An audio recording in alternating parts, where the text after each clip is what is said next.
Do one last check to make sure we're not missing anybody. We're good? All right.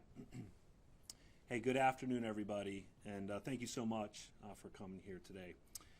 I hope, as you can see from the display tables in front of me, we have a significant announcement to share. Before I jump into our prepared remarks, I want to start with introducing our acting United States Attorney for the Northern District of New York, John Sarcone. We'll have some prepared remarks, and then I'll come back up with some additional remarks, all right? Thank you, Craig. Good afternoon, everyone. Nice to see you all again. I wanted to say that this is a significant date in the history of the Northern District of New York, as you can see what's in front of you. This week, federal, state, and local law enforcement executed Operation Tidal Wave. The results, as you can see, are historic. Two individuals, Iziah Cox, 37, and Kaya Cox, 41, were arrested and charged with conspiracy to make false statements to financial institutions, allegedly operating a web of false businesses designed to receive the proceeds of domestic and international scams. But that was only the beginning. In connection with the search warrants related to this fraud investigation, law enforcement uncovered something even more alarming: the staggering arsenal of 134 firearms in residences in Albany and Troy, and in storage units in Menands. Specifically, 68 firearms were found in a residence in Prospect Park in Troy, 25 firearms were found in a residence in Arbor Hill in Albany, and 41 firearms were found in storage units just outside Albany in Menands. These firearms included each location handguns and high-powered rifles. Many of these weapons were concealed inside stereo equipment. Iziah Cox has been charged with unlawful possession of a firearm as a felon. We continue to investigate what Cox was doing with this arsenal. Both brothers have been ordered detained. If these criminals were charged locally, they would both be out on the streets within hours due to the flawed and dangerous laws imposed by the majority in the state legislature over the past 8 years. This is one of the largest firearm seizures, if not the largest, in the history of the Northern District of New York. The removal of these weapons from our streets can be measured in lives saved, guns that could have been used to kill and maim, guns that could have armed gangs, guns that could have devastated families, are now off the streets forever. Albany and Troy are safer today than they were last week, and that is not by chance. That is the direct result of relentless collaboration among all the agencies you see up here, including but not limited to my office, which included Assistant U.S. Attorneys Josh Rosenthal, Matt Paulbeck, Ben Clark, and Michaela Espinoza, who are here with us today. Thank you. The FBI, IRS criminal investigation, the U.S. Postal Service investigation, New York State Comptroller's Office, the Albany County Sheriff's Office, New York State Police, and Albany and Troy Police Departments.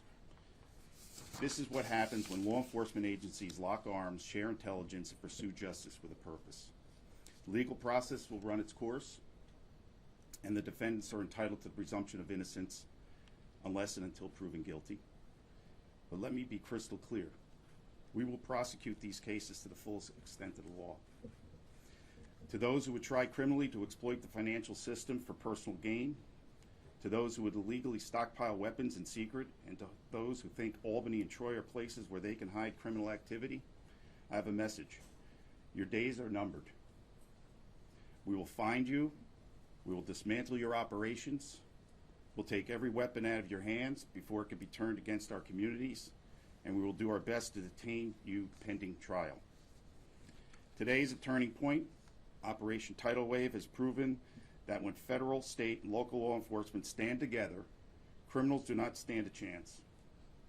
We're not just seizing guns or filing charges. We are saving lives, protecting families, and securing the future of our cities.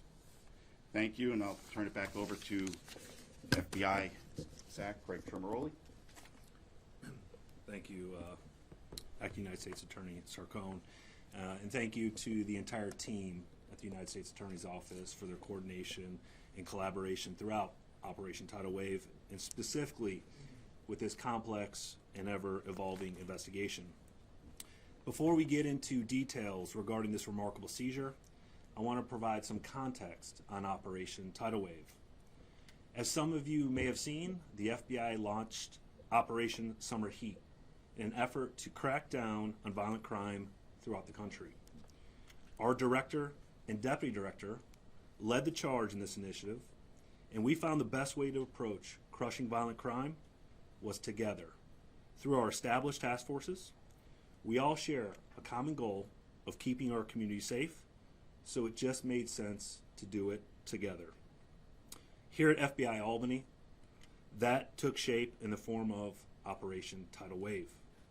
Our team quickly went to work coordinating with our federal, state, and local partners to surge our resources to remove dangerous criminals from our communities. We put together teams of investigators from over 20 agencies and went to work. For the last 3 days, we conducted over 30 disruption enforcement operations, to include numerous federal search and arrest warrants. We took down the owner of a commercial sex operation, arrested child predators, and removed dangerous drugs off the streets. But what you see here is one of the largest gun seizures in the Northern District of New York. And that was too significant not to share with the community. The seizure was a result of a financial fraud investigation, which I'm sure none of you were expecting to hear. While this is rare, we believe this is the future of criminal enterprises and how they will further their illicit activities. Criminal enterprises and violent criminals are turning to bank fraud and financial scams to fund their violent crimes and expand their networks, and it's proving to be very fruitful. For this investigation, our newly formed Financial Crimes Task Force followed the money and determined the subjects were likely using fraudulently obtained funds to purchase dangerous weapons. Following these 3 simultaneous SWAT operations throughout Troy and Albany, we learned just how many weapons they acquired. To be specific, 68 guns were found, hidden in speakers at a residence in Troy. I'll let Chief DeWolf speak to that more in detail shortly. Another 25 guns were found at a residence in Albany, also hidden in speakers, and the remaining 41 were located at storage facilities. Our partners from the Albany Police Department, Albany County Sheriff's Office, and the DEA also seized firearms this week, which brought the overall Operation Tidal Wave seizure to 141 firearms. What you're looking at today is remarkable. It's a display of excellent police work and even better teamwork. I often talk about our task forces as force multipliers, but what I want our communities to understand, our relationships are mutually beneficial in keeping you safe. When we needed a third SWAT team, our partners at the Albany Police Department sprung into action and executed the warrant alongside our team. When we needed a quick resolution to the weapons found in Troy, our task force officer, who was already on site with us, secured the warrant, arrested the individual, and seized the weapons in short order. When I called the heads of our partner agencies to pitch Operation Tidal Wave, they offered all available resources, without hesitation, just as I would do for them anytime they need it. The partnerships here in the Capital Region and throughout the Northern District of New York are strong, and they are impactful. And there is no better proof of that than these tables up here and the people standing beside me. I want to point out, there is a gun in every single box you see up here. Each box saved countless lives. These boxes represent 141 weapons that will never end up in the hands of dangerous and violent criminals looking to wreak havoc in our communities. Our communities should take comfort in knowing these partnerships are keeping them safe. I'd like to now turn it over to Chief DeWolf for a few remarks. Yep. Good afternoon. Happy to be here. This is definitely a momentous event. I'm very happy that we were able to take this many guns off the street, particularly in Troy. It occurred at 87 Birch Lane, or Birch Street, which is kind of on our east side of the city. As was stated, this was a financial crimes warrant. Went in there and initially found a few firearms, and then one thing led to another, and our detective, who's also a task force officer here, was able to write a warrant so that we could get into a further search of the residence. And to find these all located in speakers, it was amazing, really. I mean, I couldn't believe the way they were stuffed in there every which way, and it was pretty crazy. Then that led to the information for Albany and the storage units and so on. So it had a snowball effect, really, that resulted in all of this, which is pretty amazing. As far as the partnerships, we're always been partners with everybody pretty much. That's not something new. And we enjoy having that relationship with everybody. And it's not just a force multiplier as far as when we have, kind of details like this. It's a force multiplier in the sense that it's a morale booster too. Like, all these guys want to work together. All these officers and detectives and agents and deputies, they all want to work together. They all see that they can get to the mission, they can do the mission, and they can get to a great resolution. So together, they just do great work, and we're very proud to be a part of it, and we'll continue to be a part of it. And I feel like it's wherever these were going to end up, either on our streets or on streets of another community, it's a win, because they're not going to be on those streets, and somebody isn't going to get hurt as a result of them having a gun in their hand. Out of all of those weapons in Troy, 4 of them so far were found to be stolen. Where the rest of them came from is still under investigation. So, but we're happy that we have one arrest, Tamika Jennings, a 34-year-old female who was at the house that morning, and then the other arrests Albany PD had. So it was a great resolution. So I'm very happy. Thanks, Chief DeWolf. Now I'd like to invite Chief Cox from the Albany Police Department for a few remarks. Thanks, Craig. It is really a pleasure and an honor to be here. I want to thank the FBI, the U.S. Attorney, and I just really want to point out the hard work that the men and women of all the departments up here put into this, and just the historic week that it's been here in the Capital Region to take this amount of guns off. I want to recognize Detective Lieutenant Plant, Detective Lieutenant Jones, Detective Lieutenant Askew, who are here on behalf of the department. Detective Kromzak's not here today. He leads our emergency services team. The amount of planning that they put in with the FBI, with the state police, with all the other partners, with Troy PD, in order to be able to successfully have this outcome of taking this amount of guns off of our streets to make the residents of the Capital Region safer, just speaks volumes for the work that was done. And for the folks that were out on Tuesday morning watching the work that was done, I had the pleasure of just being able to stand back and really watch the work that was done, the care that was done in order to be able to do this. I think people watch TV and think of, dynamic entries and taking people out at gunpoint. Yeah, there was taking people out at gunpoint, but in reality, I had detectives carrying little babies out of houses where these guns were stored in, safeguarding them. I had neighbors saying to me, we've had enough of too many shots fired, and they were right. Because at the end of the day, shooting incidents in the city of Albany are down over 50%. That's not enough. They need to be down 100%. And actions like this, where partnerships between the federal government, the state government, and local governments all standing together, all working together, are those kind of things that will make that happen. And we need to be able to make sure that we work with our communities to make them safer. So at the end of the day, we'll continue this work. This is far too many guns to be on the streets of the Capital Region. We ultimately seized 180 crime guns in 2024. So put that in perspective. In 2024, there were 180 crime guns. Count the number of guns that are up here today. In addition to these guns, we also got another 3 guns in the city of Albany on Tuesday morning because of the hard work that the men and women were doing in Operation Tidal Wave over on Thurlow Terrace. That gentleman that was arrested that day, Jamar Bryant, had 3 previous gun charges in the past 5 years. People shouldn't be walking around free after having gun charges on them. I'm somebody that believes in second chances. I believe in third chances. I believe in addressing the root causes of crime. But if you're walking around the city streets of my city or any cities up here you're carrying a gun or you're shooting the streets up, you need to go away. We need to make our cities safer, plain and simple. Thank you. Appreciate all the partnership up there. Thank you to both chiefs and the United States Attorney. Listen, our work is not done. We have folks still out today doing violent crime reduction efforts.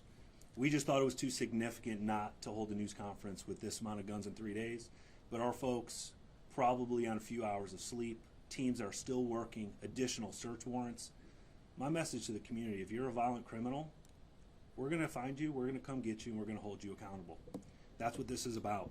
That's what this partnership is here about today. Before we turn over some questions, I want to emphasize that today's announcement is not the conclusion of this investigation. In fact, and in many ways, it's just the beginning. Every gun you see here will be tested and processed to determine its origin and any connections to investigations or violent criminal incidents. There's a lot of work to be done. There's more work to be done on Operation Tidal Wave. So we likely won't be able to get into too many specifics. So I appreciate your understanding in advance. At this time, we'll open it up to any questions. Could you clarify what charges Iziah and Kaya?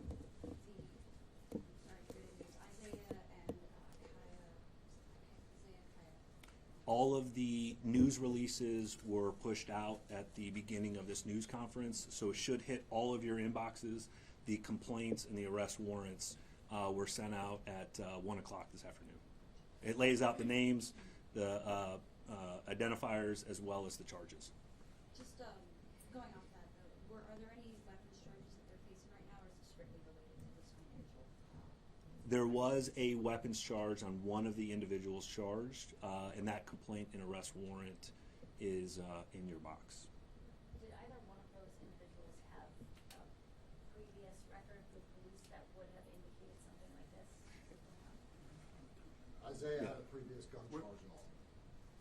Yeah. But we're not going to comment on any prior bad acts at this time.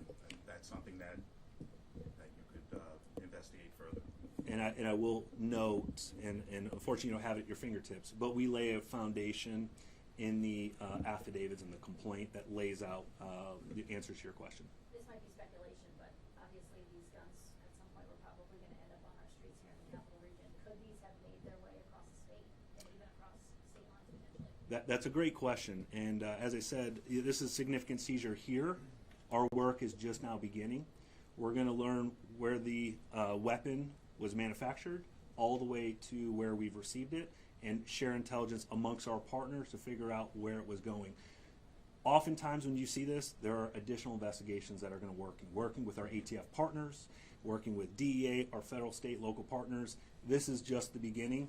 This is a significant beginning for the community to see this amount of guns in these locations in our communities. And again, not what you typically see related to a financial crimes investigation. That's why it's significant here. But those details, I anticipate when available to be released, we'll push those out to you all. Is there an idea as to where most of these guns came from? That is part of the investigation. These 3 days, when I say we put this operation together in a short period of time frame, it's a lot of time, preparation, requesting resources from our partners, and pulling all that together to have separate lines of effort to be successful this week. Our folks, as we speak right now, are still on the streets working. So we have a lot of work to do. As already referenced by Chief DeWolf, several firearms have already been processed and already shown that they were stolen. But we have 141. We wanted them here. We can't process the firearms here, but we wanted to show the community the significance and the display of weapons. All of that is going to be worked very quickly and shared amongst our partner agencies. Two speakers, both Chief Cox and Mr. Sarcone, referenced kind of state laws, the penalties associated with them for gun possession, and also kind of pretrial detention restrictions, and how there's perhaps better options available to law enforcement under federal law.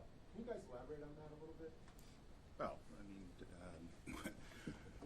unless you have been asleep on a mountain for the last 8 years, the New York State Legislature passed laws that permit violent criminals to be out on the street hours after they're arrested. And the federal government doesn't have those restrictions. We go for a hearing, and the judge or magistrate will determine whether or not they should be detained. So they do have due process. They have the right to not be detained, but that's up to a judge, a federal magistrate. But here in the state of New York, as things stand, that wouldn't happen. They would be released. Who knows what other guns are lurking around that Mr. Cox is hiding somewhere else. Maybe go back and get rid of all that. Look, we're never going to really feel safe in our communities unless this revolving door crime is shut. That's the main thing. And you know, we're the federal government. I'm chief federal law enforcement officer here. I'm going to do my job to keep the community safe as best we can and work together with our partners here that you see to my left, to my right, and that's all we can do. So the rest is up to the people of the state of New York. If they think that this is the way that they want to have their streets occupied by people who have committed heinous crimes and violent crimes, and there's no consequence for pre-trial detention, well, then that's their choice. Thank you. All right, any other questions? It was mentioned that this operation kind of coincided with another Operation Summer Heat. So if you can provide any details on how the two of that were able to come to fruition. Yep. Operation Summer Heat was an initiative by the director and the deputy director, empowering field leadership. We have 55 field offices across the country. Every special agent in charge utilized that initiative to surge resources to be effective in our community. Working with our team here, we decided we were going to use Operation Summer Heat, coin a new term, working with our already established task forces and our great partnerships here to do a surge effort this week. And again, I do want to emphasize the week is not over. The display here is just so significant and remarkable. We had to let the community see it, but our folks are still out. And when I say our folks, our shared folks are out there on the street right now, additionally make an impact in the communities in which we serve. I think everybody always asks the question, how do these guns get on our streets? Is this fraud case now leading to guns getting out onto the streets? Is this something new for the FBI? Is this something you've seen before, or something now that you're looking into more? It is a trend. What we're seeing is people hiding in plain sight. We often speak about violent criminal incidents and individuals moving away from that and doing other crimes. And this is one example of not engaged in what would appear to be a violent criminal incident, but is a significant scheme and a fraud impacting victims. In this case, this investigation led to the seizure of over 130 firearms. Significant. So you say this is one of the largest seizures in this region. So what does that say about the scale of the gun problem in this region? Yeah, it's a great question. I don't want to focus on that question. I really want to focus on the large seizure here today. This is significant for us. I believe out of the 141 firearms here, it's saving countless lives. Our community should feel safer going to bed at night knowing law enforcement is coalescing together to crush violent crime and keep them safe. You mentioned some of the guns were reported stolen. Do you know if they were stolen from out of state? Or were they reported stolen here in New York? It's a great question, and that is part of the investigation. As Chief DeWolf elaborated on, we've only processed a number of firearms. Some of them have already been determined stolen. We have a lot of firearms left to process. We will put out something here when we're done with the processing of the firearms to let the community know more about the stolen firearms. And again, our work is just beginning on all of those questions you have. Where did it come from? Where did it go? And how many hands did it touch? And ultimately, in our opinion, how many violent criminal incidents did we prevent? Thank you all for coming. Thank you all for sharing our message to the community, which we are humbled and honored to serve. Thank you. Enjoy the rest of your day and upcoming weekend.